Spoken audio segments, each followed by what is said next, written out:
देखिए, uniform civil code पे जो लोग बड़ी बड़ी बातें कर रहे हैं ना, बार बार मैं कहूँगा संविधान सभा की बैठक को जाइए।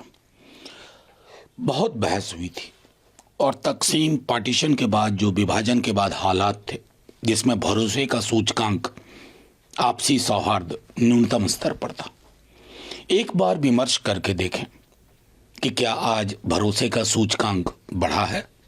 मैं नहीं मानता, नंबर एक। नंबर दो, विविधता भरे इस देश में प्राथमिकता असमानता खत्म होने की चाहिए, न कि यूनिफॉर्मिटी को एक डॉग विसिल पॉलिटिक्स की तरह इस्तेमाल किया जाए। दूसरा, ये हिंदू मुसलमान का मामला ही नहीं है। छोटे छोटे जातियों जाति समूहों के अपने रस्म और रिवाज हैं, आप उनको किस नज़रिए से पेंट करना चाहते हैं, ये महत्वपूर्ण है। तो 44 आर्टिकल में directive principles of state policy में संविधान के निर्माण के वक्त डाला गया। मुझे ताज्जुब होता है कि 44 पर जाने से पूर्व एक धारा है 39C, उस पर क्यों नहीं चर्चा होती है? आय की असमानता, वेल्थ का कॉन्सेंट्रेशन, आज सबसे फौरी आवश्यकता इस देश में वो है। मैं तो धामी जी से भी कहूँगा कि 44 पर जाने से पूर्व 39C पर एक नज़र डालिए और देखिए कि क्या ये हमारी प्राथमिकता में है। बस जो बात आप कह रहे हैं वही बात जेडीयू तौर पे कहा है कि यूसीसी के लिए जो माहौल चाहिए, जो भरोसे का सूचकांक चाहिए, पहले उसको तो बढ़ाओ भाई। वो तो आपने न्यूनतम स्तर पर डाल दिया। इतना जहर बो रहे हो ना पूरे समाज में, पूरा का पूरा समाज उस जहर को पी करके क्या क्या छवियां हम देख रहे हैं, क्या सरकार नहीं देख रही? अमृतसर से जो विजुअल्स आया है उसमें एक युवक गणतंत्र दिवस के दिन बाबा साहब की प्रतिमा पर चढ़कर खंडित करने की कोशिश करते दिख रहा है। अब ये आए दिन हो रहा है। प्रतिमा तो खंडित कर दोगे, विचार को कैसे खंडित कर दोगे रे भाई? यही आप गांधी के साथ कर रहे हैं, यही आप बाबा साहब के साथ, नेहरू के साथ तो सरकारी प्रोजेक्ट ही बना दिया आपने। क्या करोगे, कहां तक जाओगे? वैचारिकता इस देश की खत्म नहीं होगी, क्योंकि अगर ये महापुरुष, इनकी मूर्तियां रहे ना रहे, इनको आप खंडित कर दो, वैचारिकता को खंडित नहीं कर पाओगे, ये देश उभरेगा और ऐसे लोगों को, इन नफरती कीड़ों को नेस्तनाबूद कर देगा। इधर सवाल उठता है 26 जनवरी जिस दिन सुरक्षा चाक चौबंद होता है, वहाँ आम आदमी पार्टी की सरकार है, जिस पार्टी के मुखिया अम्बेडकर को राजनीतिक विचारधारा के नहीं, ये सवाल सिर्फ आम आदमी पार्टी के मुखिया की बात नहीं है। पूरे देश में ये जहर फैलाया गया है, पूरे देश में।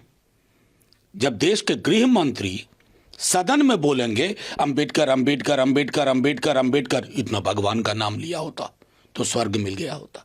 क्या संदेश जाता है नीचे, क्या संदेश नीचे गया?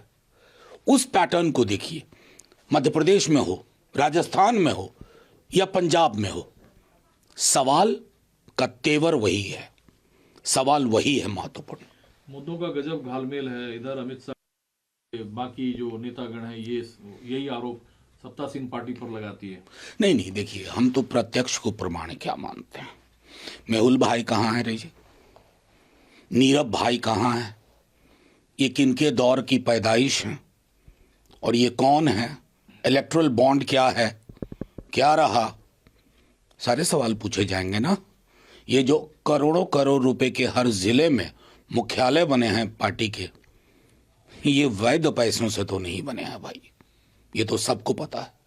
अवैध घुसपैठियों का भी मुद्दा अमित शाह ने उठाया कि दिल्ली में भाजपा की सरकार आते ही जो रोहिंग्याज हैं और जो बांग्लादेशी, ये पिट गया है। ये झारखंड में बहुत बुरी तरह पिटा है ये मसला। अपने लोगों को अवैध कह दोगे, और अगर अवैध घुसपैठ हो रहा है, आप देश के गृह मंत्री हैं महाराज, आप तो टोटल फेलियर है ना। आप कम से कम 2 बार ये कह दीजिए, 1 बार कह दीजिए कि मैं अवैध घुसपैठ के लिए जिम्मेवार हूं क्योंकि मैं देश का गृह मंत्री हूं, बस। इधर सर तहब्बुर राणा का जो प्रत्यर्पण है, वो भारत जो लाया जाएगा, इसे मोदी सरकार की मजबूत इच्छा शक्ति का प्रतीक बताया जा रहा है आतंकवादी विरोधी अभियान को लेकर। नहीं, ये क्या तहब्बुर राणा वाला, मतलब क्रेडिट लेने की होड़ में कुछ भी। मेहुल भाई को भी लाओ भाई, विजय माल्या को लाओ, नीरव मोदी को लाओ, दाऊद को लाओ, मतलब कुछ भी, खुदा ही सर्टिफिकेट बांट लेंगे। मजबूत इच्छा शक्ति होती ना तो चाइनीज बॉर्डर पर भी हम वही इच्छा शक्ति देखते। इधर सर अखिलेश यादव के प्रयागराज में डुबकी लगाते ही ब्रजेश पाठक ने, डिप्टी सीएम ने कहा कि सनातन सबका है।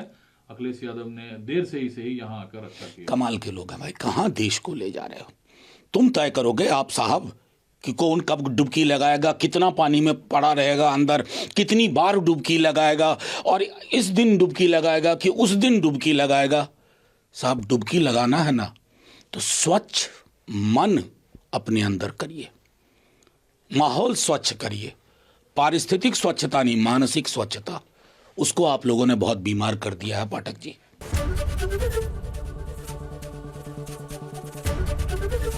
एबीपी गंगा, खबर आपकी, जुबान आपकी।